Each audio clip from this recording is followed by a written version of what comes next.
Murder? What? Murder? Murder? Murder! Murder! Murder?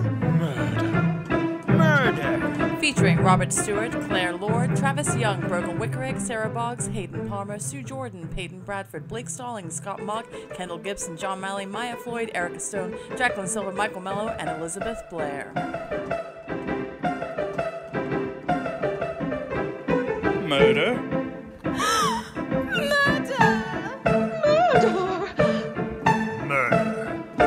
Murder! Murder!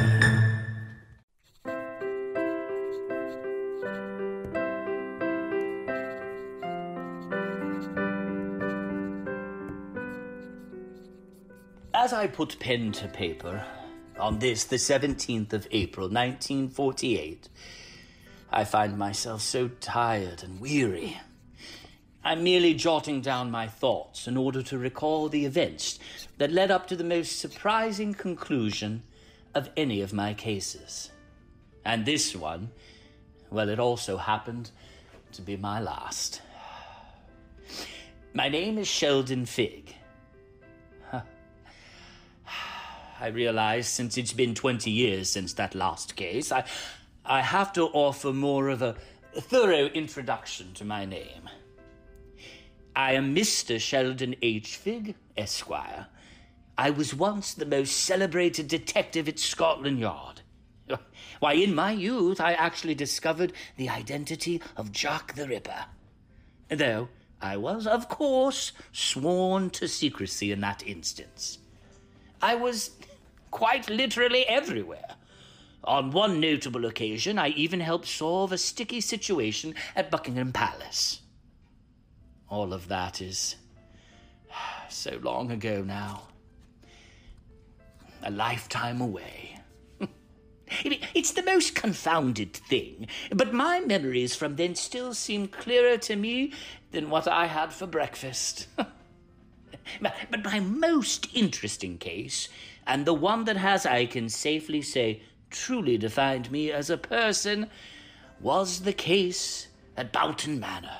It involved a close-knit group of party attendees. And it involved murder. It was March 1928. At the invitation of an old friend, I found myself on a train, heading out of London and riding into the countryside. Blast! I'm sorry. You seem to be in some distress. Is there something I can help you with? Oh, it's nothing, really. Just all out of my favorite tobacco. You don't have a cigarette or anything on you by chance? I do have some loose-leaf pipe tobacco, if that could be of use to you. Ripping! Let's have a look. Mint eucalyptus? How could you smoke that rubbish? Well, in my line of work, one has to encourage people to trust and confide in one. I find that to reek of stale old pipe tobacco isn't helpful in this endeavour. But I do find that this does the trick.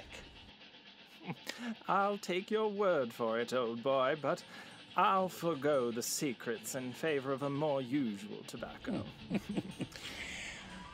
What is it you do? It seems to me I've seen your face somewhere before. Here is my card.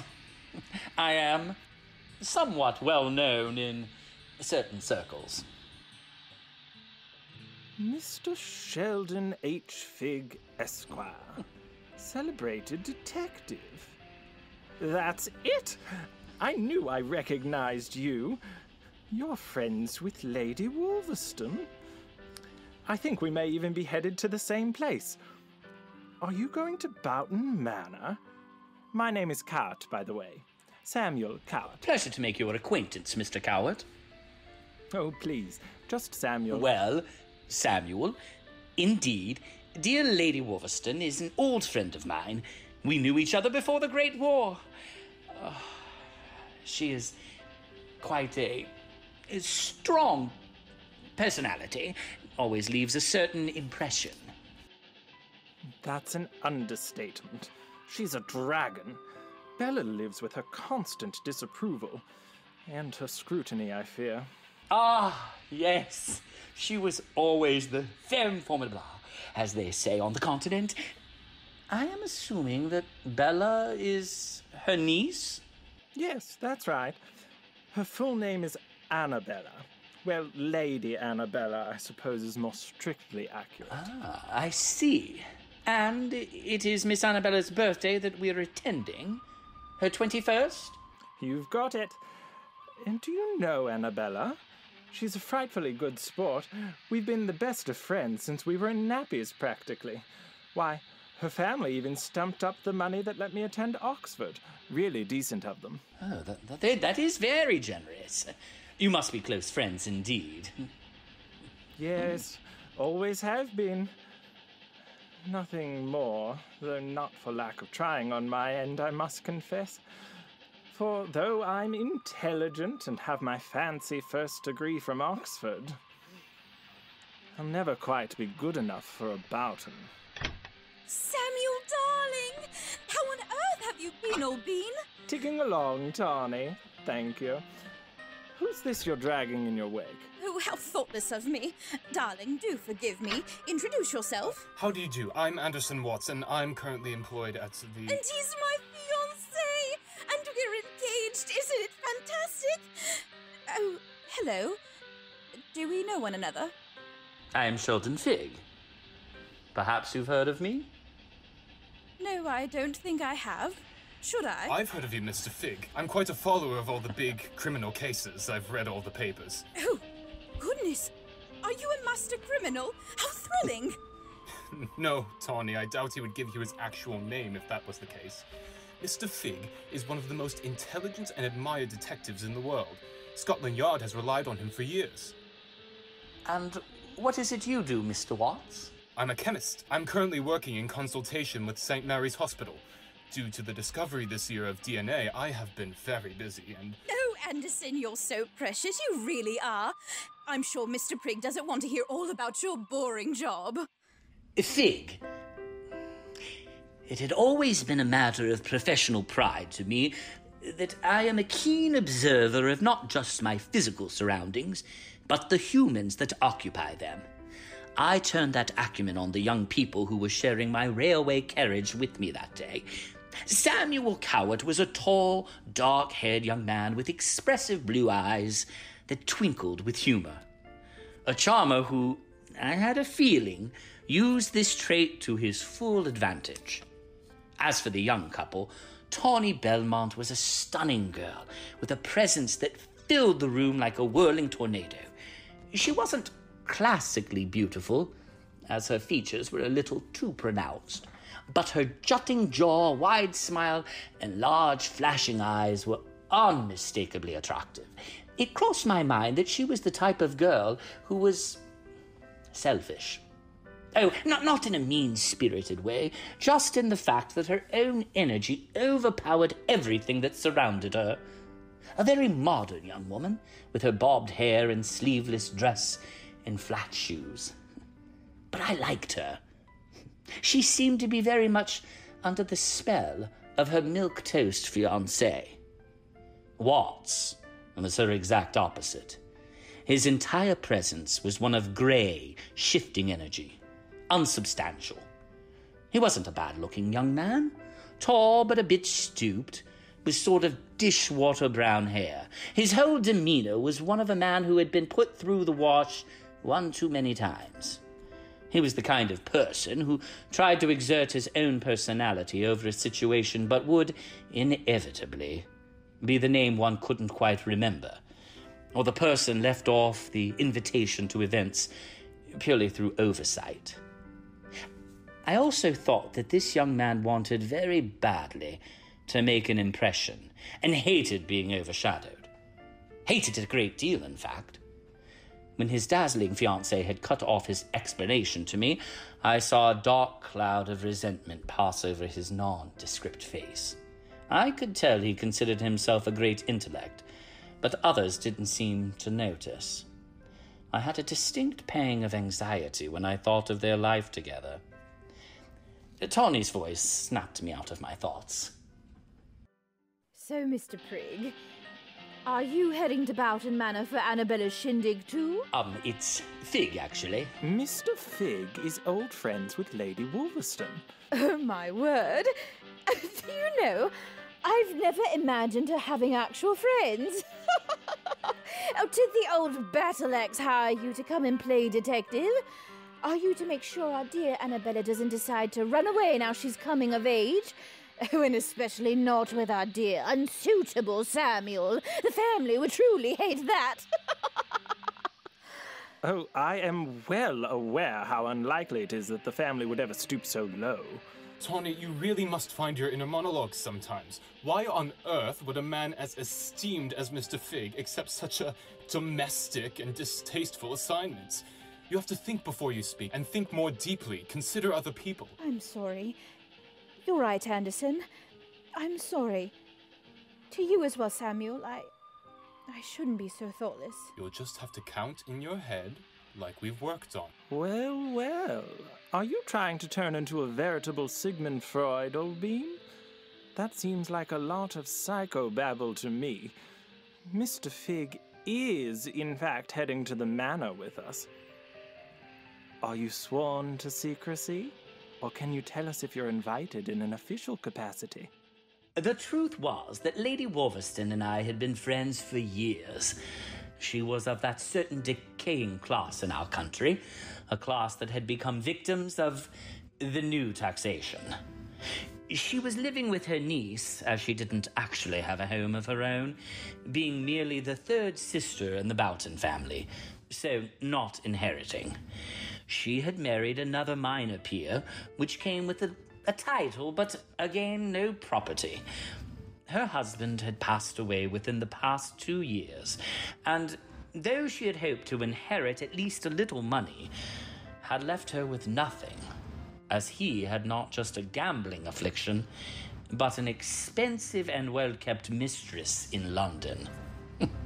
Poor Agatha, or Aggie, as I had known her affectionately in our youth, seemed quite content. But I couldn't help but wonder. She had always had such ambition. Regardless, I had always held her in great esteem and had leapt at the chance to visit. It was particularly welcome, as I must confess that my recent retirement from Scotland Yard had proved an unwanted sedative to both my brain and my social life. The invitation had arrived by post and was written in an elegantly sloping hand. It was quite simple and to the point. My dearest Sheldon, my niece will be celebrating her ascension to womanhood with her 21st birthday party on the 24th of March. It should be a close-knit group of friends and family. I would very much love for you to attend as my guest. I thought your occupation and expertise could provide a much-needed injection of intellect and interest. You would be welcome to stay at the manor, and we would welcome you for the entire weekend. Oh, I do hope you can attend. Please do let me know, so that I may take care of your travel particulars. Affectionately yours, Aggie. I had immediately written and said I'd be delighted.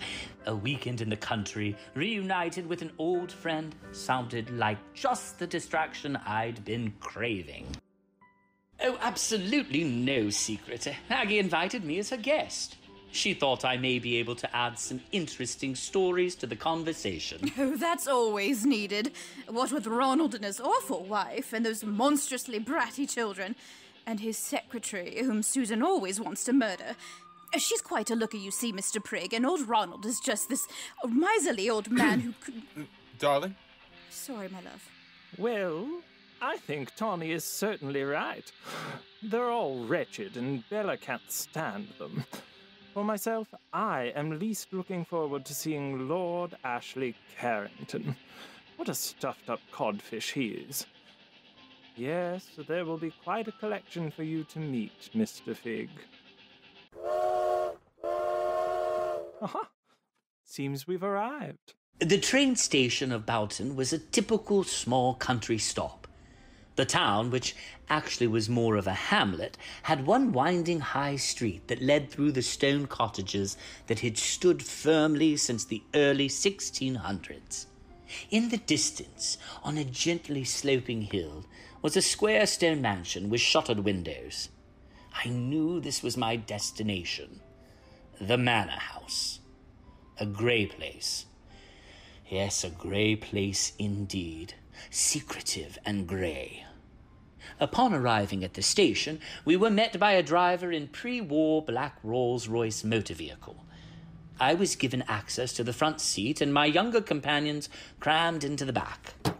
Our driver did not speak, other than to open doors and greet us by name.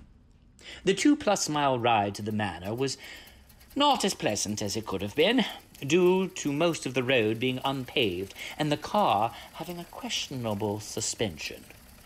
But just as my insides felt as though they were being scrambled and shaken into an omelette, the car eased to a juddering halt.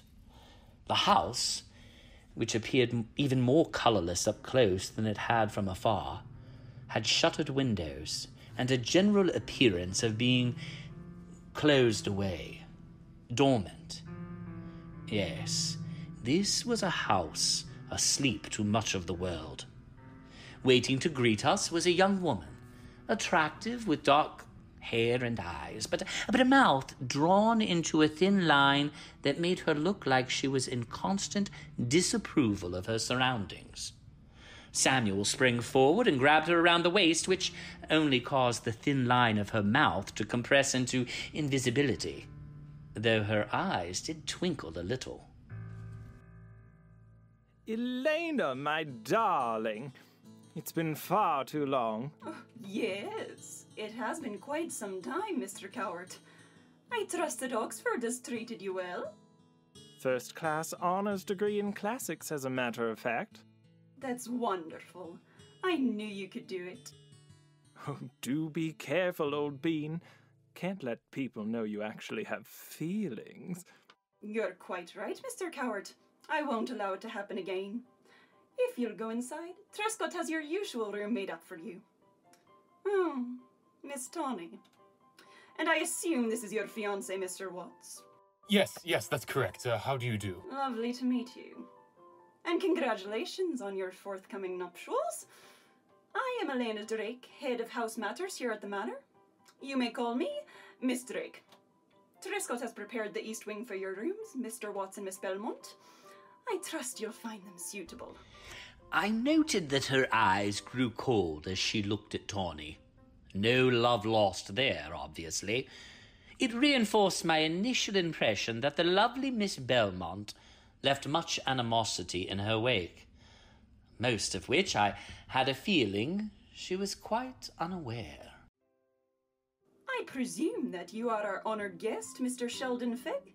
That is correct, Miss Drake. It is an honour to have you here with us at Boughten Manor, sir. I try not to spend too much time reading about the more sordid current events, but your name is well known to me. Trescott here will show you personally to your rooms. Trescott, the butler, appeared silently. He was a short man with a deeply furrowed brow. He gave me a vague impression of being a threat. I realized it was illogical, but in one of those newfangled moving pictures, he would have easily been cast as an enforcer for the underworld. Mr. Figg, if you'd like to follow me, sir, right this way. Cocktails will begin promptly at 6:30, Mr. Figg. We will ring the bell. In the interim, our maid, Ellie, will also be up to check if you need anything. You're too kind. Right this way, please, sir. As I followed Trescott, who appeared to be not much more certain than I where we were headed, I took in my surroundings. It was a typical English manor house. Thick stone walls and parquet wood floor that was well polished. Portraits of Boughtons, long deceased, adorned the walls around me. But again, I couldn't shake the feeling that the house was dormant. No, perhaps the better word was expectant. Trescott, is it? That's right, sir. Yes. Have you been with the Boughten family long? Matter of fact, sir, I haven't. Just accepted a placement here 10 days ago. Ah, I see. And how are you enjoying it thus far? It has been most satisfactory, sir. And, where were you employed previously? Oh, here and there, sir. Here and there. Do you have an interest in architecture, sir? Only at the most base level, I am afraid. Now that is a pity, sir. This here village has some wonderful architectural structures. The church here was, in fact, built pre-Norman conquest. It's one of the only ones from that era still standing. The belfry was added in 1547, but that's the newest portion of the whole building. Intriguing. And in what year was this manor house built? Well, the house itself was built in the early 1600s, during the reign of Charles I. What's really interesting, though, is that it is constructed on what used to be an ancient Druid circle dating back... but yes, the house is from the 1600s. Here are your quarters, sir. I'll send Ellie right up, and she can run you a bath if you'd like to freshen up before dinner. I watched as Trescott disappeared back into the grey hall. The sense of threat was still palpable and unshakable. It was belied by his oddly monotone voice and knowledge of strange subjects like Druid circles. What utter nonsense it seemed. But why had he stopped himself so suddenly? I took out my small brown notepad and wrote 2 notes. Check Trescott's references. Druid circle? Significant or rubbish? I looked around at my rooms. They were comfortable in a stuffy upper-class English way. The entire room had a naturalist feel to it. Everything was shades of green. The centerpiece was a sage green settee with a back that was as rigid and straight as a poker. There was a beautiful bay window at the back of the room. I crossed to look at the view. In the distance were rolling hills and several pastures with sheep grazing. Closer in was a field with a couple of hunting horses, both of a rich chestnut-brown colour. Between me and such bucolic delights, however, lay the back entrance to the house, where an odd scene was taking place. I saw 2 women, one the very capable housekeeper, Miss Elena Drake, and the other a petite woman with fair hair that was pulled back in a neat bun at the nape of her neck. She couldn't have been more than 25 years old at most. Miss Drake was holding a piece of paper and shaking it at the shorter woman. The windows in these old homes are thick, so I couldn't catch most of what they were saying. I shoved the window open just a touch on the bottom and heard... How dare you bring this filth to me? How dare you? But I did not bring anything to you. You have stolen my personal property from my personal chambers. You are a deceitful woman, and I demand you give it back. While you are in this house, you are under my rules. You will not get this back. I watched as Elena Drake deftly avoided the reaching grasps of the other woman, using the latter's height deficit to her advantage. She raised the paper above her head and ripped it in 2. The other woman recoiled. Elena Drake smiled, and then ripped it again. There, Simone. That is what happens when you break the rules here at Boughten Manor. Keep this sort of thing out of my house and out of my sight. I watched Miss Drake sweep away without a backward glance. The girl, Simone, crumpled like a puppet with cut strings. She groaned like one that has lost their very soul. She picked up the pieces of paper. I closed the window. As I pulled it towards me, I caught a last glimpse of that stricken face, looking at where Miss Drake had headed. Simone's mouth moved in a distraught pattern that I could clearly read, even from my removed vantage point. I hate you. I was about to note down some more observations when just at that moment there was a knock at the door. A young girl with fair hair and a pointed face entered. Sorry to interrupt you, sir. Hope I'm not interfering in nothing. Miss Drake just wanted me to check to see if you wanted me to run you a nice hot bath or anything like that for you. Ah, you must be... Ellie, sir. Ellie Hackett. Not that you need to worry about me last name or anything. Very nice to meet you, Miss Hackett. Lady Wolverstone told me I'd find you a right proper gentleman, she did. Would you like me to run your hot bath, sir? That would be delightful, thank you. Have you been with the family long? Oh, yes, sir. Since I was a girl, sir. Well, not with the Boughtons exactly, but I've been with Lady Wolverstone most of my life. And me mum was with her before she took sick with the scarlet fever and died, Lord rest her. And how old are you now, Miss Hackett, if you don't mind me being so bold as to inquire?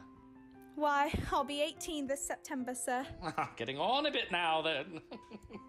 Well, it's as old as I've ever been, and that's for certain, sir. Did you know Lord Wolverstone at all? Oh, yes, sir. Lovely gentleman he was and all, sir. It was so sad when he passed the way he did. It was so nasty. All them rumours about her that happened after. Rumours? About whom? Oh, I didn't mean nothing by it, sir. I shouldn't have opened my big mouth. Harold, that's my young man, sir. He always says I talk too much nonsense, and I do, sir. I really do. Oh, but not at all, my dear. After all, it is I who asked you about the rumours. Well, yes, sir. I suppose you did, sir. And if I ask about them specifically as rumour, then it doesn't matter whether they're true or not, does it? Oh, I suppose that is true, sir. Well, Lady Wolverstone, sir. There was them who said that it was her. It was her? Lady Wolverstone. Begging your pardon, sir. The others... That is the other servants, like. They thought she might have done him in. But was he suspected of dying an unnatural death? I had never heard of such a thing. Well, no, sir. Not official-like, but cook. That's Lady Wolverstone's old cook. She always said it wasn't right. She said that his food didn't look right neither. After he had eaten it, that is. What does that mean? Didn't look right how? I don't know, sir. Nothing was ever said direct to me like. I just sort of heard. I need to run your bath, sir. So good old Aggie may be a merry murderess. How fascinating. I performed my evening ablutions absent-mindedly as my brain was ticking over. I could feel the old excitement of the hunt creeping back into me. I had a feeling this weekend was going to provide some wonderful opportunities for human analysis. Just as I had finished tying the final knot in my tie and getting it perfectly straight, I do so despise unsightly knots, the bell on my wall signaled that cocktail hour had begun. Simultaneously, there was a discreet knock at my door. Excuse me for the interruption, sir, but their ladyships are eagerly awaiting your company. My pleasure. They are in the receiving room. Trescott glided ahead of me as we made our way back through the winding hallways and down the several flights of stairs towards our goal. Before I could descend the final stair, I was greeted with a familiar and welcome voice. Aggie was still a strikingly beautiful woman, auburn hair piled on top of her head, a rigid and regal bearing, and violet blue eyes that had more life in them than most people could ever hope for. Oh, my darling Sheldon, what a treat for my eyes you are. I can't believe it's been so long. Aggie, you haven't aged even the slightest. Why, I haven't seen you since before the war, and here you are, still a mere girl. Flattery will get you everywhere, darling.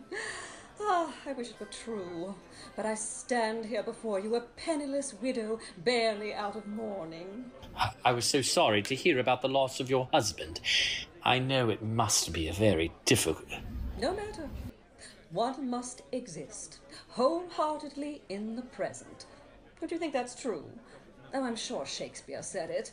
Or Milton, or, well, someone. Come, dearest Sheldon, and meet my beautiful niece. Annabella, this is the Sheldon Figg of whom you've heard so much. Lady Annabella was a vibrant beauty with chestnut brown hair that shone like fire. She had dancing green eyes and a generous mouth. I liked her immediately. Next to her was a tall man. He reminded me of Ichabod Crane, or a giant grasshopper, all elbows and jutting angles. Annabella approached me warmly. So much indeed. It's so kind of you to come all the way out here to the back of Beyond to entertain us all. I am Lady Annabella Boughten, but please, call me Bella. All my friends do. We are so thrilled to have you here. We all thought we'd simply die from boredom left to our own devices. Isn't that right, Ash?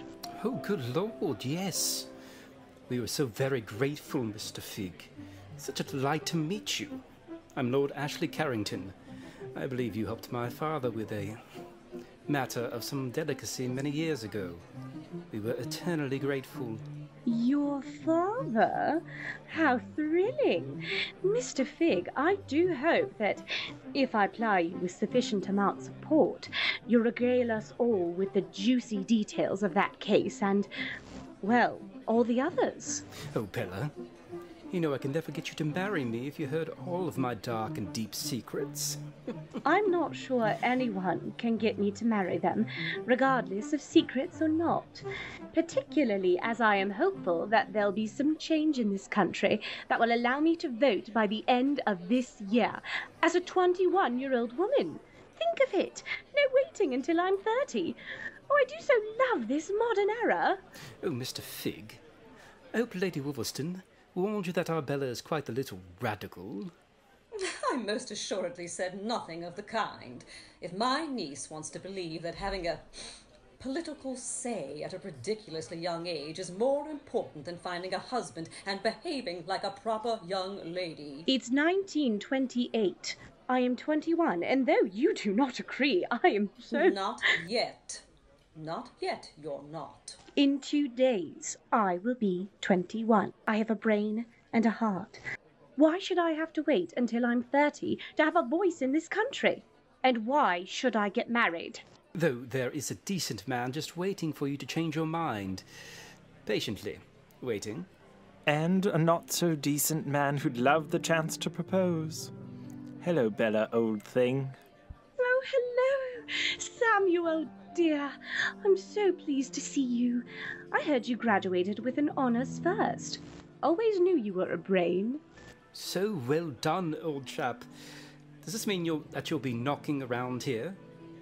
Seems like it would be deathly dull, young firebrand like you. Indeed. I see no reason why you'd wish to squander your education by laying around in Boughten. Surely a young man of your limited resources would have much more opportunity to advance in London. I'll spend some time in London.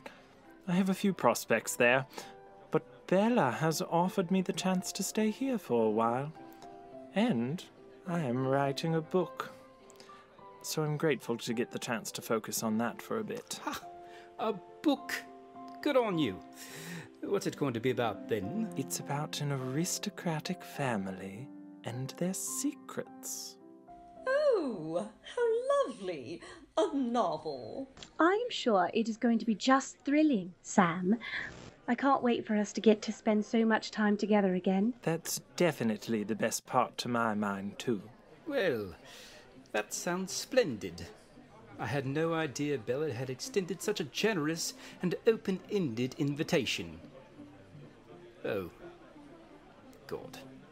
Here comes your cousin and his lovely family. Oh, brace yourself. Lord and Lady Ronald Boughten were not a happy-looking couple. She was a woman who was attractive in a mousy sort of way and dressed to the nines. But the cut of her dress looked distinctly last season. As for Ronald, he looked like a malevolent toad. His eyes were palest blue and protruded from his face. He was entirely lacking any sort of chin to speak of. The children were equally unprepossessing. Both took after their father, and the girl had a heavy fringe that seemed to hide from the world behind. Evening all. Hope we haven't missed out on too much of the fun, eh? Children, go and give your great Aunt Agatha kisses. Sammy, old boy, back from Oxford already? Seems like you just left. Carrington, not surprised to see you sniffing around. Happy almost birthday, Bella. You must be ready to get your hands on all that money, eh? Hello. Don't think we've met. Lord Ronald Boughten. I am Bella's older and more sophisticated cousin. Well, one of those is certainly true at least. What a card that child is.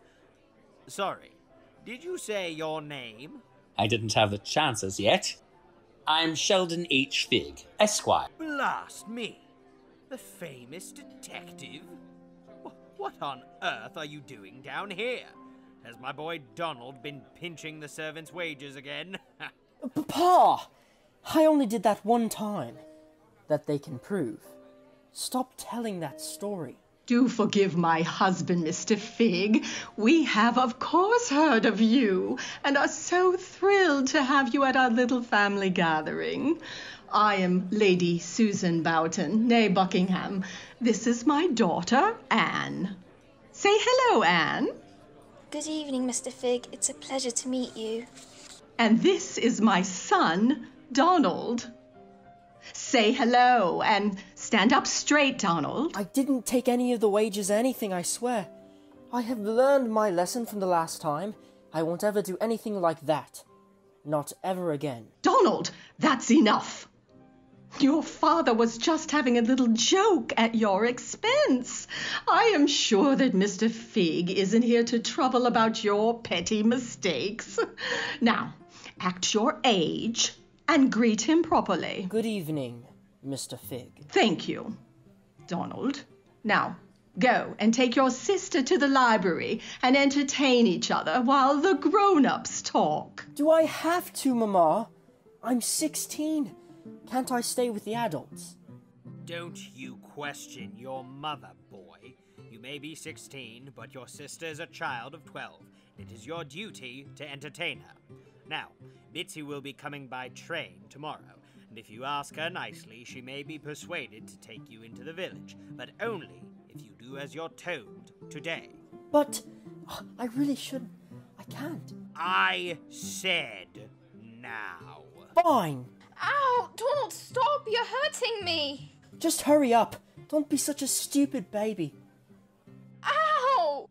Ronald, you hadn't mentioned that Bitsy was joining us. Oh. I thought I had. Yes, she'll be here by the morning train. Oh, I didn't know. I wish you had told me. I had told you. I wish you'd pay better attention. Now let's not make a scene. Well, where were we? We were trying to learn what Britain's premier detective is doing at a little Boughten Manor party for her 21st birthday. I can answer that. He is one of my oldest and dearest friends, who is here as my guest, and I am hoping that he can regale us later with some of his juicier cases. It will take the pressure off everyone thinking they have to talk as much. If you weren't always lingering around, Bella, you wouldn't have to listen. Now, no need to argue. Mr. Figg will think we're barbarians. Oh, hello. Here's Simone. I recognized the petite, fair-haired woman instantly. It was she of the torn papers and hurt feelings. What an odd menagerie of humans these were. Simone, darling, I'm so glad you felt up to coming down. I simply must introduce you to our special guest, Mr. Sheldon Figg. This is my right-hand woman and personal saviour, Simone Drotage. It is an honor to meet you, Monsieur Figg. I have, of course, heard your name before. My family home is in Toulouse, and you helped our police there solve a horrendous murder back in 1918, I believe. Ah, yes, the Marquis de Stott murder spree. I was lucky enough to get involved purely because he made a small error. He committed a murder here in England. Once they opened that door for me, I was like a bloodhound on the scent. It's an honor to meet you, Madame Drotage. You as well. Though I am Mademoiselle Drotage. I've never married. Yes, Simone has positively devoted her life to me and this family. She was my governess when I was younger, and then has been my rock ever since my parents were killed 3 years ago. Forgive me, I had no idea. No forgiveness needed at all. How could you have known? They were driving home from Cornwall, and it was a squalling bad night for rain. Papa missed a turn, and the car careened off a cliff. It was a horrible accident. They never even found their bodies. Please, madame, let us not relive. It is hard for poor Bella, n'est-ce pas? It is hard to think about. Oh, let's stop being so dreary. Once Tawny and Anderson get here, we should be able to head in for dinner. I'm starved. I heard my name. Mine ears were ringing from a mile away. Tawny, thank heavens you're here. What took you so long? Darling, it takes time to look this gorgeous. And I'm just talking about Anderson now. Hello, Anderson. How have you been? Very well. Work has been busy, but exciting. You hear that they've discovered DNA. Well, that has made all the difference to our work, really. It's quite exciting. Miss Annabella, come quickly. The children.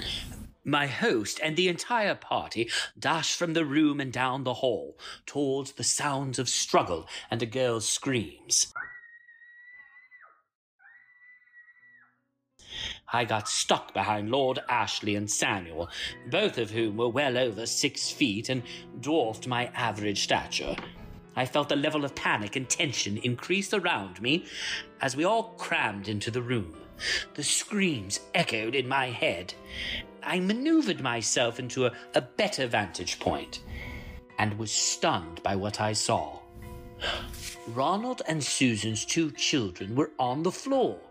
The quiet girl, Anne, was kneeling on her brother's chest and hitting him over and over again. The teenage boy looked as though he may have hit his head, for he wasn't saying anything clearly and not defending himself at all adequately. As Anne continued her wails of anger, I saw that she had something in her hand. It looked like a round glass ball. I hate you. I hate you. You hate me and I hate you. You always make me feel like I'm not worth anything. I can't take it anymore. Anne, darling, stop it. Just stop it. You don't want to hurt your brother. As she spoke, Susan kneeled down by her daughter and tried to calm her by stroking her hair. I noticed that Ronald wasn't doing anything to help his offspring or his wife. He just stood with his arms folded, a strange expression of disgust on his face. Sam, do something. She's going to hurt him. Here, Anne. I'll take that. Excuse me, Susan? No, I hate him, and I'm going to kill him.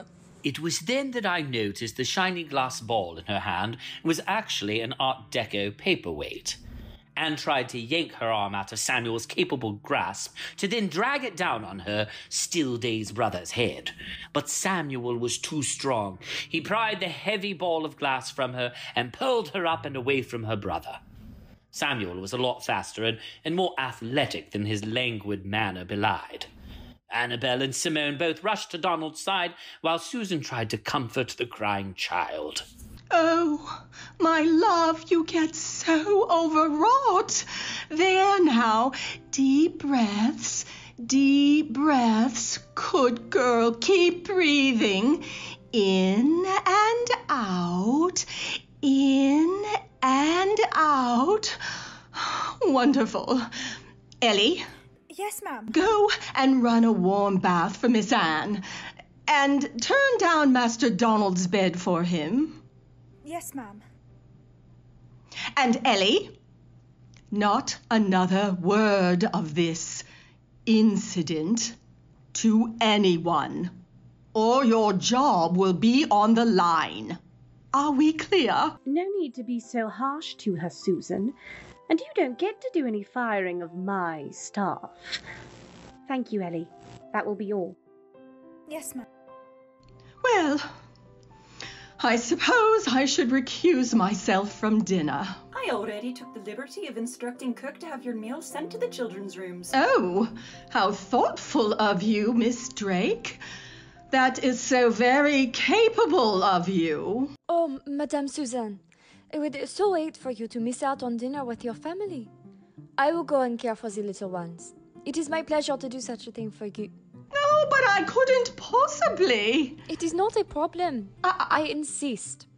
Madame Drake, I am sure you will not mind having my meal taken to the children's wing instead of Madame Boughton's. It will be done. Simmy, you're an angel. Thank you so much. All of these dramatics have made me quite famished. Surely dinner should be ready by now. Dinner is served. There is a God. Come, my dear Sheldon, be my escort. My pleasure. That was quite an intense incident between the children. Does that happen often? The girl is entirely unbalanced, and the boy is a spiteful, spying bully. She never speaks, but then has these all-encompassing, uncontrolled fits of rage, usually towards her brother. There was a nasty incident when they were smaller involving a pet rabbit. Oh, but one doesn't like to speak of such things so close to one's meal. As for the boy, he has been in trouble multiple times, expelled from more schools than years he's been in existence, usually for petty things like cheating or theft. Though there was an instance last year that he was actually accused of blackmail. Blackmail? Yes, something about a faculty member who had been inappropriate, and darling Donald there was raking him over the coals for it. Of course, Susan isn't at all stable either. None of her family are. And then Ronald, well, he's just a blowhard cold fish, always leeching around Annabella, hoping she'll share the wealth with him when she inherits. Which, of course, happens officially tomorrow. What does? Annabella inheriting, of course. Her family were the only ones that still had any actual money. She's going to be a very wealthy young lady. Won't Ronald receive anything? He received an inheritance already, well, not a large one. Let's just say that Donald comes by his criminal leanings quite honestly. Oh, and they don't live anywhere within their means. Susan desperately wants to be at the fore of society, though of course she's terribly gauche. And the finest people can always sense that sort of desperation. Don't you think? I think Miss Drake and her staff have quite outdone themselves with this spread. Look at that. Just scrumptious. The table was indeed a sight to behold. A beautiful centerpiece set on a snowy white tablecloth and brilliantly gleaming silver plates and cutlery. In front of each seat was a beautifully crafted place card with flawless copper plate. I was seated between Lady Wolverstone on my right, with Ronald and Susan across from me, Samuel to my left, and Lord Ashley next to Ronald across the table. Anderson and Tawny were next to Lady Wolverstone, and Annabella was at the head of the table. An empty seat was immediately to her left, where the absent Simone Drotage would have been. Well, it's already been a rather eventful evening, but I hope now we can relax and enjoy our dinner. Thank you all so much for being with me this weekend. Hear, hear. Wouldn't have missed it for the world. Oh, darling, it is our pleasure. Indeed.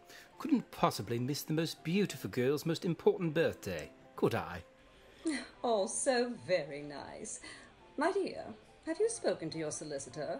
You're about to be a very wealthy young woman after all, and you should have some sort of plan, particularly as you are what appears to be in a perpetually single state. But hopefully not forever. Right. Bella? Oh, is there a change imminent there, Bella? One can only hope. And it is a big day tomorrow, so it could be time for another momentous moment. I would certainly consider. Well, let's not get ahead of ourselves, Ash, dear. I think I have quite enough on my plate for tomorrow. What with trying to wrap my brain around becoming a very important person. Well, you've always been important to us, Annabella, dear. But never more so than now, as I'm about to become a veritable bank from which you can make withdrawals, dear cousin. It's not like that, my dear. We are family, and I am next in line for the estate, since you have no progeny. Oh, now I understand. I would actually be of more use to you if I popped my clogs. Now it makes sense. Bella! Oh, everybody better watch out that there isn't poison in the soup. Anderson, didn't you say that cyanide tastes like bitter lemon or something? No, that was something different entirely. You know, there's a new poison. It's from the wings of the lunar moth, apparently highly lethal. Knock you dead in under a minute. No saving you. But it presents like a simple heart attack. Untraceable. The perfect murder. Oh, I'm terribly sorry. How frightfully clumsy of me. I've knocked my wine all over you, my dear, and broken my glass. Oh, dear. You stupid woman! How could you? These trousers are ruined, just ruined. Oh, Anderson, it was an accident. Do calm down and tell us more about all your exciting poisons. Stop twittering at me, you pointless woman! I am so sorry. I didn't intend to prattle. I am going to have a smoke on the terrace. I'll come with you. Tawny, old girl, you don't need to let him speak to you like that. You can stay. Tawny, Sam's right. You have no reason to... Oh, Bella, you don't understand. You'll never understand. Beautiful, perfect Bella always had any man she wanted and many more she didn't want. I don't have your class or your beauty. I'm just loud and not too bright. I upset people and I never realized it. I'm too careless. Anderson has helped me be better. Or at least he's trying. Anderson is my everything. My everything. But, darling, that's... Leave me alone, Bella. Let me have him, please. I'm sorry. I'll be back in a moment. What a mixed-up lot this group was. So many underlying tensions and issues. I found it all quite fascinating. Annabella was at the center of them all. A strong personality, a brutally honest one, too. She was beautiful, intelligent, but there was a strength there, too. I wondered. Yes, I wondered. Just then, a woman started screaming. Is that the blasted children again? Ronald, don't sound like that. What if something is wrong? Again. I'm going to check. Are you coming with me? Why don't you take Samuel or Ashley? They're handier than me in a pinch. Oh, Ronald. I can come with you, my dear. It's just typical childish high spirits again, I'm sure. Let's hope the high spirits don't run to attempting to bash someone's skull in with a glass weight this time. Oh, it is awful. Save us. Pa! There was a dreadful face against the window. A terrible white face, like a ghost. And then we saw her. And all the blood. So much blood. Children, stop. Let me explain. Bella, I am so sorry. There was a scraping at the window. The children and I went to see, and we thought we saw a man on the ground floor. We went to investigate over by the orangerie, the window by the library. Simone was struggling to catch her breath and seemed on the verge of a nervous collapse. Donald seemed to be enjoying himself immensely. What an objectionable child he was. Anne, she was retreating into herself. Yes, hiding behind her own eyes. I had to step in. Miss Annabella, please allow me. Mademoiselle Drotage, please have a seat. Here, There's brandy for Miss Drotage. Almost before I needed it. You truly are the pinnacle of professionalism, Miss Drake. Here, Mademoiselle Drotage, take a sip and catch your breath. We saw it as well. Don't you want to interview us? Mama, I need to sit down. Yes, darling. Donald, come and sit next to Mummy, too. I'm a witness. I'll speak to you after Mademoiselle gives me her report. Ask Miss Drake to get you something to drink or eat. I am so sorry to make a scene. I am all right now. You mentioned you were in the library and that you saw something by the orangerie? Yes, a face pressed against the glass, watching us. But it didn't look human. It was a horrible ghost. No such thing. It was a costume. A mask, perhaps? Yes, I think.